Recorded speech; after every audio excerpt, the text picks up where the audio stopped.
Hi guys and welcome to my review of the Dell Latitude 14 E7450. Recently, not that long ago, I reviewed the 5000 series, absolutely loved it, and as a whole it was my most favorite laptop until then. That's why I decided to try the 7000 series and see if this will change and if the 7000 series can improve on the already great experience of the 5000. So let's take a closer look at it now and start off with the design and build quality. First off, the lid does flex a little bit, but less than a lot other devices on the market. The great thing about this lid though is the sturdy soft touch magnesium coating, because as you can see it doesn't scratch up. It feels very premium and nice. Yes, it does pick up a little bit of fingerprints, but they can be wiped away very easily.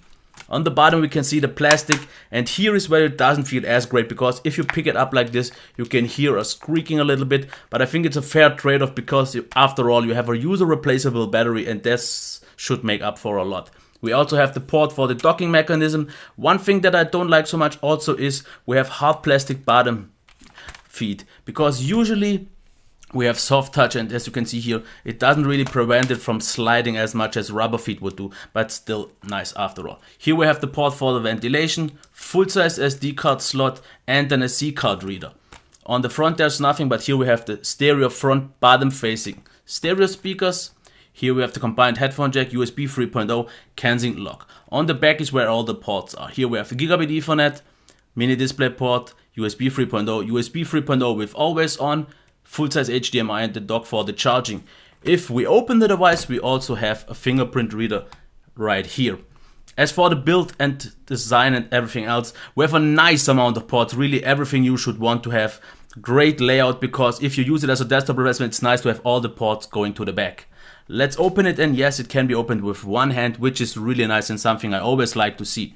As for the keyboard, I really like the keyboards of the Latitude series for a few reasons, because we have a really nice amount of travel, definitely fine enough, but the great thing is the nice softly dampened feel of it, because this makes it feel so soft and also quite a nice and quiet experience. As you can hear, no clicky sounds at all. This has been nice. Also 2-level backlight, which is almost too bright in some certain situations, but still very good. The layout is good. We don't have any media buttons, but since it's a business device, this is understandable. But it's really nice to type on it. Great layout, great feel. The only thing that I have to complain a little bit about is sometimes it starts to squeal a little bit. The buttons just start to squeal, so I'm not so sure about the long-term durability, because it's a quite old loaner and maybe therefore it has this, but if you use the device for a longer period of time, this shouldn't quite happen. As for the trackpad, it is very precise. Multi-finger gestures get recognized very well, no problems here at all. It does have a little bit too much friction for my liking personally, but the rest is fine. The size is okay. The buttons here also very well done. They feel nice, they are good. Also we have here this pointer that works with these 3 buttons as well. So all this has been done really good, no problems here at all, very well done. Keyboard is amongst the very best, very close to the ThinkPad series. And apart from the friction, this is also one of the best Windows trackpads I've seen so far. So absolutely nice. Let's check the display. We have a 1080p display, 14 inches, so the resolution is absolutely fine. Everything is still sharp, no problems here at all. Also no scaling issues, which is really nice. The maximum brightness is fine, should be good enough for auto use, and since we have an anti-matte coating, it's also okay, but therefore we also have a little bit of a crystallized pattern that was a little bit more obvious than on the 5000 series. At least that's what I think to see. The white point is absolutely nice, slightly maybe on the colder side, but that's what I prefer anyways. The black, very deep, only a little bit of light leakage here, also very fine. The colors are very vivid and vibrant, also very accurate, nice contrast ratio, so especially for videos this has been done really well, and it's way more than a business device just because of that, because the colors just pop. Yes, they aren't as sharp and contrasty as maybe on glare panel, but for a matte panel they do a really great job. As for the viewing angles, as you can see here as well, very stable. I had no issues at all. And if you check the lowest brightness level, maybe not super low, but it should be good enough. That's it for the display. I really like it, but I'm not quite blown away. I would wish for maybe a glare option as well, because that's just something I prefer, but the qualities itself of the display are absolutely well done, absolutely fine, but these days just not impressive. But the good thing is no problems with scaling or any sorts of that, so at least very smart. solution. Now let's check the sound.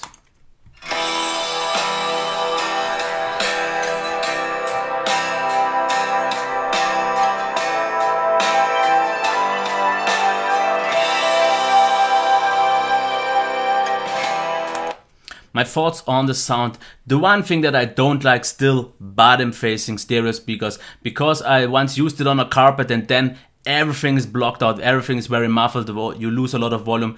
Otherwise, if you use it on a hard desk or hard surface like here, you can see nice amount of volume, also good amount of bass because of the reflection.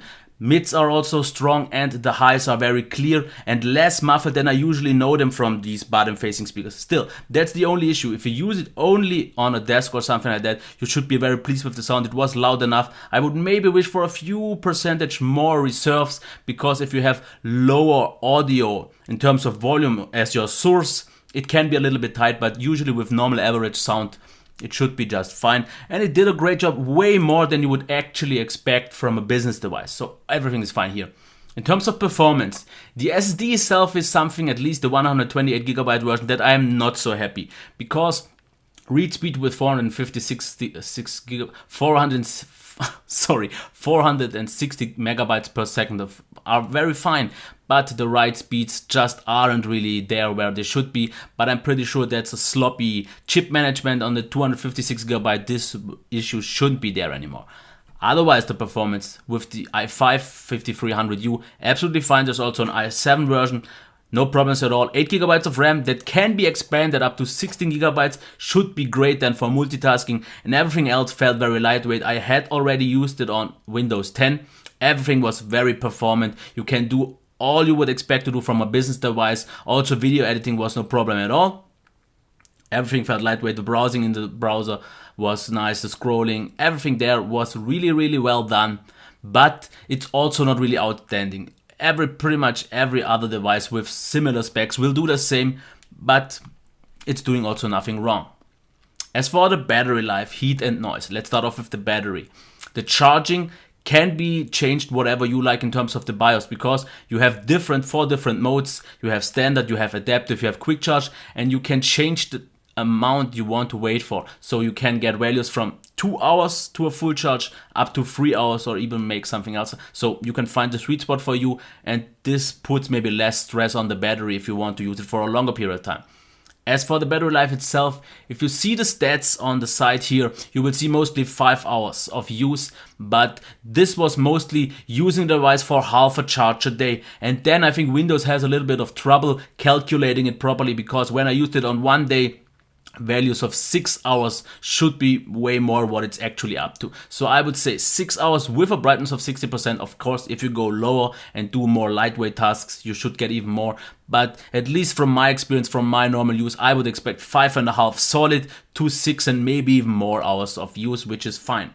As for the heat, it is reasonably warm. Sometimes in this hot environment right now, because I'm sweating a lot already, you can see it gets a little bit hot on the bottom, and typing on my lap at some points wasn't really possible anymore, but in most usual scenarios it was fine. Therefore, though, the noise of the fans is very, very good, because even right now a lot of devices already had the fan spinning in this temperatures. This device though stayed quiet pretty much all the time, no matter how hot it was, and only under load it got noisier. But even then, very subtle sound, and only on full volume of the fans it got a little bit noisy, but nothing that was really disturbing. And I've heard a lot more devices that were a lot louder under full load. So in terms of noise, they did a really good job here. As for the software, we are running, and let's just quickly check that, Windows 10 here, and I like it a lot because there are a lot of great things, like for example the snap feature, where you can easily do all this stuff, and you have great multitasking capabilities. And I really don't want to go any further into that because I did a Windows 10 review, so if you want to know a little bit more about Windows 10, just check that. But otherwise I was very happy with the software. The only minor issue that I had, maybe even a little bit more than minor, was an annoying thing that if you had a video playing in YouTube or in a media player, sometimes the screen flickered black, the video stopped playing, and then the browser or the media player just crashed. This happened quite often. already on 8.1 and also on 10. I'm pretty sure if you do a clean install, this can be fixed, but at least for my review period, it was quite a bit annoying. Otherwise, though, everything was fine. So we are at close to the end, so let's get to the recap.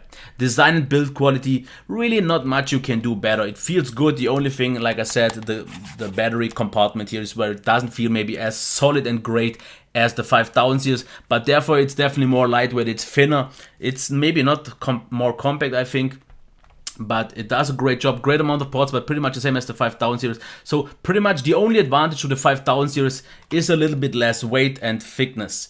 That's pretty much it. Therefore the 5000 series felt a little bit more substantial because it didn't have the user replaceable battery.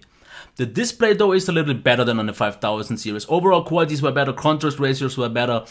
It was a little bit nice in terms of colors, but the anti-glare coating was a little bit more obvious, I think, on the 7000 series, but still a very good, just not super impressive display.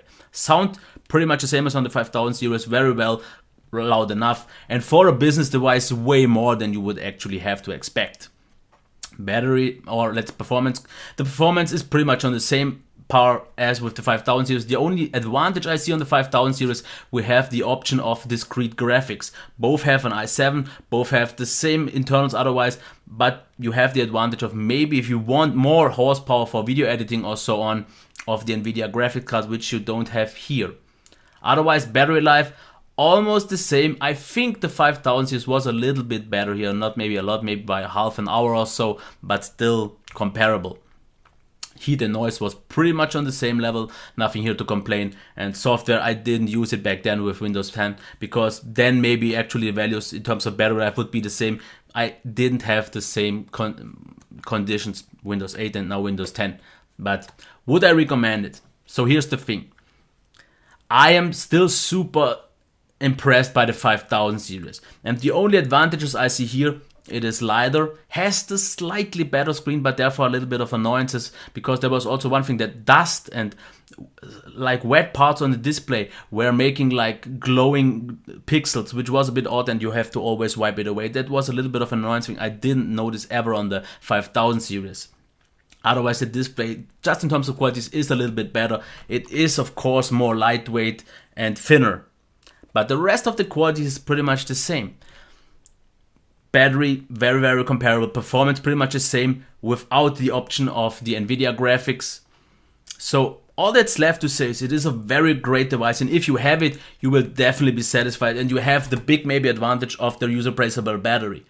But if you don't care so much about portability and all that, and you are okay with a device that is a little bit thicker, a little bit heavier, therefore feels a little bit more substantial, I would personally go for the 5000 series that I just liked a little bit more. But if you see it maybe a little bit more objective what you get, this could be the better device, but it is also, at least here, quite a bit more expensive. So the value is definitely better on the 5000 series, but if you want maybe the best of the best, this could be the one to go for. That's, I think, up for you to decide. Personally, my choice would be the 5000 series, just because in terms of value and the option of the NVIDIA graphics cards. That's it for my review of the Dell Latitude E7450. If you liked it, please give me a thumbs up. Leave me any comments if you have any questions or so. And please subscribe to my channel and reshare this video. Until next time, bye.